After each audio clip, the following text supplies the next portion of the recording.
Good morning. It is 5:34 a.m. on February 18th. It's Saturday, February 18th, 2023.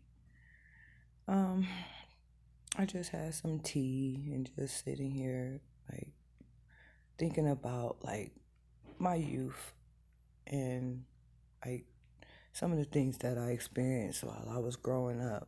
And the one that stands out to me the most is when I lived in a foster home with Gloria and her husband Clarence on in Asbury. Um, it was okay, you know, staying there because I thought it was okay. Gloria and Clarence, they both were, pretty decent foster parents for the most part or whatever. But their son Tara lived there in the home with them during my stay there with them being in a foster home.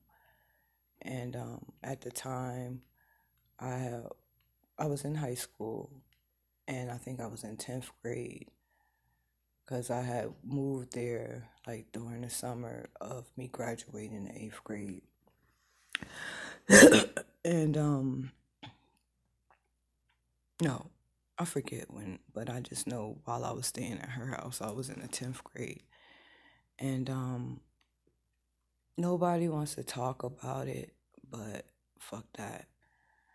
I resided there and I was going through a lot growing up. And so, I had left from home, and where I left, I was still in the same apartment complex in the Vita Gardens, but I had went to a woman that I consider to be my godmother, Nisi, and which is Gloria's sister. Her name is Denise, and her son Vernon. And I was just trying to get away from not feeling like I was a fucking adult. I was taking care of my two brothers while my grandmother worked her two jobs and stuff, and taking care of like washing everybody's clothes on a Sunday and doing all the things that a 8, 9, 10, 11 year old, you know, didn't really need to be doing, but it helped build my character as I can recognize that now in my later years in life. But I just wanted to have a little bit of freedom as a teenager and be able to hang out with my friends and stuff like that. And I wasn't able to fully do it because I had to be responsible for myself and my two younger brothers while my grandmother went out and handled, the work responsibilities to keep a roof over our head and food in our mouths. I just got tired of the shit. So when my grandmother found out that I was at Nisi's house, she caused a big stink about it. And so um, Nisi had went to her sister, which is a foster parent, and talked about my situation to where I was able to be placed at her home. I was going through a lot of things mentally, and at the time, I was dealing with the first ever boyfriend that I had. His name was Raheem, and during that time, and I lost my virginity to him. Come to find out, while I was in foster home, I was wondering why I was so sick and stuff like that, and like certain food smells and stuff. I don't know whether I was being poisoned or what, but I just know once I was taken to the doctors, I found out that I was pregnant. And my grandmother and Gloria had talked about my pregnancy or whatever, and my grandmother advised her to make me get an abortion, which I was totally against. But I was told by Gloria, like, I wouldn't be able to have my baby, and if I had the baby, that they would take my baby away from me because of my age. And it made me real depressed. And they scheduled to have me go get an abortion out in Inglewood. And the whole way there, I cried and I told them that I didn't want to go and I didn't want to be a murderer and I didn't want to go through what I was going through. But they still took me there anyway. Long story short with that part, They took me. They did the abortion. I woke up. I saw my babies in this clear like thing that was sitting on the table beside me as I was going in and out of consciousness. And I just remember after that, I just felt so low in my spirit, and I was so depressed and heartbroken that they actually made me be a murderer, and that they took away a life that would have brought me happiness because I was so sad and depressed, from all of the things that I had experienced up until that point in my 14-year-old life. And I just started going like downward when it came to like being interactive and wanting to go outside and wanting to go to school and things like that. So eventually I had just like stopped going to school, and it was a cause for concern for Gloria and her husband Clarence. And they were trying to figure out what was wrong with me, and they started like saying that like I was crazy because I was just lashing out because I was upset. I was angry that they made me go through that. And I was just thinking like, how dare you guys make me be a part of something that I don't want to be a part of. Anywho, I healed up from the abortion, and then there was sexual encounters that transpired between myself and her son Michael, and also her son Tara. And when Michael's girlfriend at the time, Denise, found out about the sexual encounters that myself and Michael was having, she became irate and livid, and she was just trying to like argue with me and do all types of crazy shit to me. But I don't know whether Denise had a conversation with Gloria and Clarence or not, but I just know that eventually they started calling me crazy and all types of shit. Because I was hanging out with my foster sister Doris, and Doris, she lived in a group home, but she used to come and visit from time to time. And because they had already deemed Doris as crazy because Doris was on Prozacs and whatever her life had consisted of, for her to be in the predicament that she was in, they started like just saying all types of crazy shit, talking about I was crazy and I was unruly and all of this stuff. So eventually they had sent me out to Newark. I went to go stay with this lady named Rosa Daughtery. And from there, I had to go to school in this school in Baskin Ridge, New Jersey. It was a weird ass school, but it was more so they sent me for psych evaluations. And once they came to the conclusion of, their hypotheses and theories on what possibly could have transpired, I was called into the office there and asked why I was there, because my scores were so high and my intellect was like beyond the roof. And I said, I don't know. And I was trying to tell them what was going on and what was hurting me inside. But because I was young, everybody discredited what I was trying to tell them. And eventually I was told that I could no longer be a part of the school because of the fact that there was nothing psychologically wrong with me. I didn't give like outbursts or whatever they were monitoring me for. So they called my grandmother and told them what was going on. No, they called to Gloria and Clarence first. And Clarence didn't want me to come back to the home for whatever their reasoning was. And then my grandmother eventually said that I can go back to her home.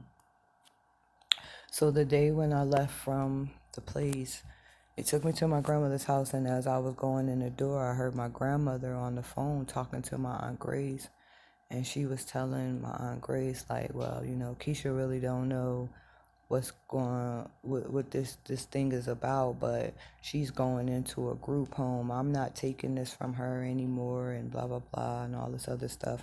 I forgot at the time, like before the foster home situation, I had a mentor Antoinette Ross and her husband, Emmett Ross. And my grandmother had called her over or whatever, and they sat down and they had a discussion. It was just like a whole bunch of people that were just like giving their unwanted opinions or whatever. But as I said, my grandmother was telling my Aunt Grace that she was going to put me into a group home, and the group home was the last thing that I was trying to go into. So I'm like, hell no, I'm not going. So eventually, I had packed up all my stuff and I had left from her home. And I had ran into this guy named Daryl Blake. And I started staying with him and his sister in the Frederick Douglass. And that was a whole nother situation. Daryl was like freaking getting high and all types of stuff, and I didn't know about it until I actually saw him, and I got upset with him because I'm like, you putting this stuff into your body, blah blah blah, yada yada yada. I'm a minor at the time. What the hell do I know or whatever like that? So, um, it just was crazy, and I just remember one night I was asleep there and I woke up to him on top of me having sex with me, and I didn't consent to him being on top of me in that manner. And I told him like, yo, I don't want you on me. So we fought or whatever, and I didn't know where else to go, what else to do, or anything like that. So I had started selling weed like here and there just to have money in my pocket. And one day I had went over to my cousin Cherie's house because she lived in the Frederick Douglass as well as my Aunt Patty. She lived a couple of doors down from where Daryl's sister stayed. And they were all like evil eyeing me and stuff like that. And one day I went to my cousin Cherie's house and I smoked with her. And I think my uncle was over there. I don't remember exactly who was there, but I just know that I was just figuring out like I don't want to be here anymore. And they had this party that was across the street at the Masonic Hall, and I swear I met this guy named Robbie. His name is Robert Noble, and his sister Toya, and his mom is Taborn.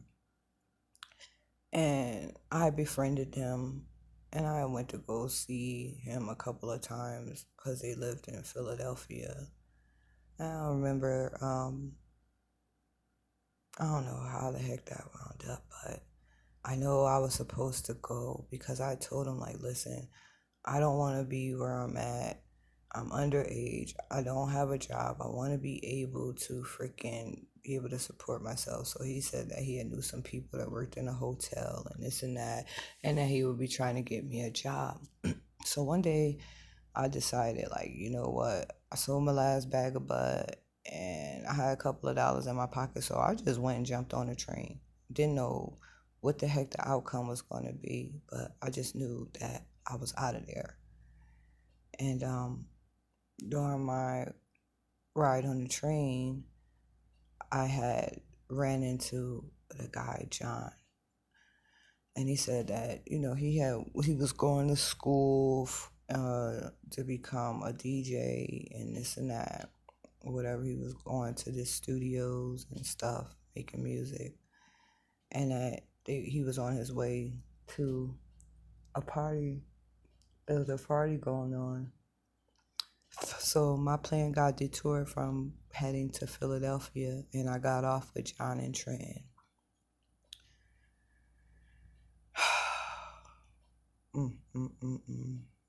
I didn't know that move would change my life for the rest of my life. But I don't know. I didn't wind up making it to Philadelphia. I winded up in Trenton with John. And life really just started like getting crazy from there. John had took me back to Daryl's sister house in Asbury to go and get my clothes and stuff like that, and I moved in with John. At the time, they didn't know my real age because I told them that I was older than what I was. So I started a relationship with John. And then I was introduced to his cousin Craig and his girlfriend at the time, his children's mother, Vanessa. I had met John's dad, John Sr., Juan, and his brother Jermaine, his sister Carla, his aunt Angel, and all of them. And one day, John had came home from school because he was going to school in New York. And he was so freaking drunk. And he came in and he started arguing with me. And he was saying, like, I took his money. And I'm like, I don't even know what you're talking about. And he started, like, grabbing me up and choking me up and stuff in his mom's basement. And I'm like, yo, this dude is freaking crazy. And I'm crying. And I'm like, I did not take your money. Now his mom is like, John, get off of her, get off of her. And I'm trying to get out the house. Like, mind you, all of my stuff, like my certificates and stuff like that from school were there, my clothes, everything that I pretty much owned, that I had in my possession. And I just left it there. And I went outside and I'm crying. And John follows me outside while his mom is at the door and she's yelling his name. John had like pulled my pants down because he like was patting me down and like putting his hands down my shirt to see if I had his money in my bra or anything like that. And I kept screaming out like, I don't have your money. I don't know what you're talking about. And this gentleman came from across the street or wherever he came from. It was an older gentleman. And at the time, I didn't know that it was his dad's one of his co-workers, because John's dad was a police officer. Juan Sr. was a police officer. I don't know whether it was for Hamilton Township or wherever he worked at. I just know that he was a police officer, and that the guy that came across the street to get John off of me was his partner, one of his partners, one of his co-workers. And this man is watching John violate me. He's watching John dig in my vagina, telling me to give him his money and all this other stuff. And I'm like, I do not have your money. I don't know what you're talking about. After the gentleman got him off of me, I had winded up calling his cousin Craig because, during the time that I was with John, I had met Craig and Vanessa, and I had called Craig and told him what John had done to me and that I was scared. And so they allowed me to come to their home to stay. And it's deeper about the whole connection, and I'll be writing that down in my book. But I winded up getting there, and eventually myself, Craig, and Vanessa had a intimate domestic relation, and we were all sexual partners. And Vanessa and Craig had Jane and CJ, and I helped take care of them or whatever, but it's a lot.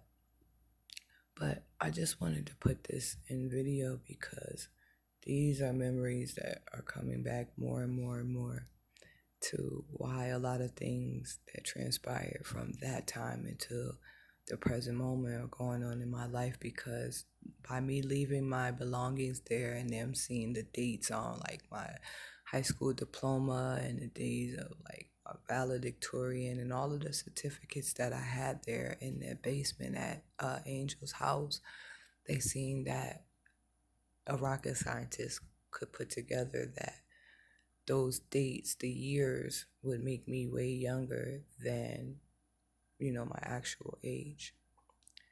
And so I didn't know what the heck, but I just know that when I went to live with Craig and Vanessa had eventually, like, she had left and she was having a sexual relationship with John and also some gentleman that lived down the street and around the corner from the house on Passaic. And Craig had went out one day to go get her, and he said that he had caught her there, and I think he fought with her, and she was angry. And the next thing I know, the police were coming to Passaic Street and telling us that we had to leave from there. So we left from there, and I couldn't go where Craig was going because he had went to his grandmother's house in Burlington, Miss Fannie Mae, and Dawn, which is Craig's mother, drove us back to Asbury to take me back home. And that's where Dawn and Craig found out exactly how old I was. And Dawn was a little livid, but Craig and I, were together. So they decided that, we were going to still be together. Now, I don't know whether this is where the blackmail and all of this other stuff had came from or whatever, but I just know that during all of this that was going on, at the time, I was getting ready to turn 16, and my mom asked me what did I want to do, and I wanted to go to Job Corps to start with my life, to get back enrolled in school so that I can get my high school diploma and have a trade and things like that. So I got signed in the Job Corps for business management, business and clerical. Craig stayed in Burlington working as a janitor at this elementary school, and I was in Job Corps. I would go visit on the weekends from time to time. But in the process of me being in Job Corps, I went one weekend to visit, and Craig had told me that, while we were together, he had stepped outside of the relationship that he and I had had. And I was furious about it, but at the same time, it was like, okay, cool, because during my stay, when I first got to Job Corps around the ending of April, beginning of May, no, it was towards the ending of April, I had met gentleman Ronaldo, because he was asking, did anybody know how to braid hair and stuff? And I did, and he paid me to do his hair. And, we used to talk about a lot of things and stuff like that. And he was telling me about his family and how, his grandmother was really sick and how she was getting ready to pass away. And he was also getting ready to graduate from Job Corps. He took up Mason. He was a Mason. He was doing masonry. And he was going through a lot. So we had befriended one another. And I took a strong liking to him. And in May of 1997, after Craig had told me that he had stepped outside of our relationship, I had sex with Ronaldo, and I didn't know at the time until he was getting ready to leave that I was pregnant, and I was trying to tell him that I was pregnant, but he was upset with me because we had a conversation and he was asking me to leave with him, and I'm like, I had already been with Craig for the time that I was, and I told him, like, I was already in a relationship and that I couldn't just up and leave with him, and he got furious with me, so he stopped talking to me. So before he left, I got sick, and I went to the infirmary with my OT sister, Rakaya, and I found out that I was pregnant. And I tried to tell Ronaldo before he had left, but he didn't want to talk to me, so I had to deal with that by myself. And I didn't know what to do. I was confused. I was heartbroken. It was just a lot of stuff that was going on, so I had kept that to myself. But I had called and told Craig that I was pregnant and all these things. Basically, what I'm saying is I kept the secret up until my son graduated high school and he had started in college. And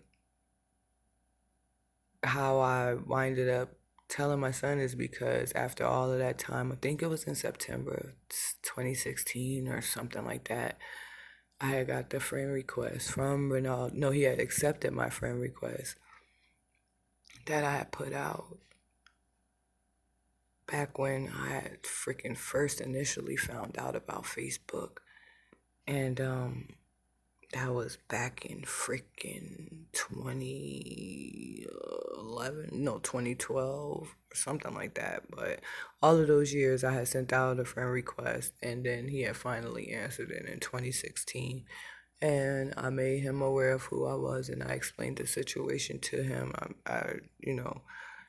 And we started conversing, and he was telling me about his situation with the young lady that he was with at the time, Letitia, and his situation with his child's mother, Aisha, and his daughter, Ariana.